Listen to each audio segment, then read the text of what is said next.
Buenas, tenemos un compresor que no comprime y al parecer sale aire por acá, donde debería ser donde absorbe.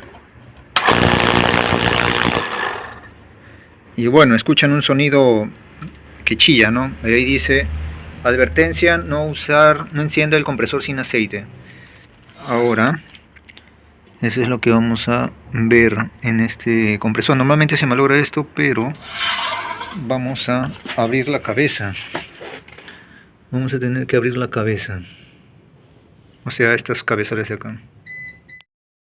Ya, para resumir, hemos sacado las tapas que llevan acá al costado. Como se ve, es un compresor sin aceite, no lleva depósito de aceite. Entonces, también para saber eso, lleva esta solenoide. Entonces nos damos cuenta que es un compresor no convencional sin aceite. Acá hemos sacado todos los tornillos de encima y le damos la vuelta. Y vamos a ver qué observamos acá. Observamos que las válvulas están rotas. Aquí también está rota la válvula. ¿Ya? Entonces hay que conseguir una nueva valvulita. Esta deben venderla. Pero acá podemos observar algo. Dice que este compresor es sin aceite, porque estos son válvulas de teflón. Este teflón, esta cosa, y esto sella acá.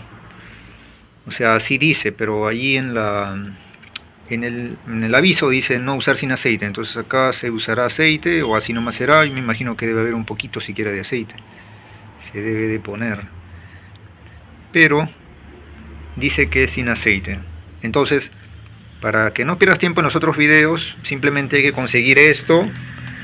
Y en los comentarios voy a dejar ahí si es que se debe echar un poco de grasita acá para que lubrique.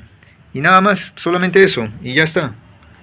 No pierdas el tiempo andando mirando otros videos, pierde de tiempo ahí. Ya, saludos. Saludos y suscríbete, ¿ya?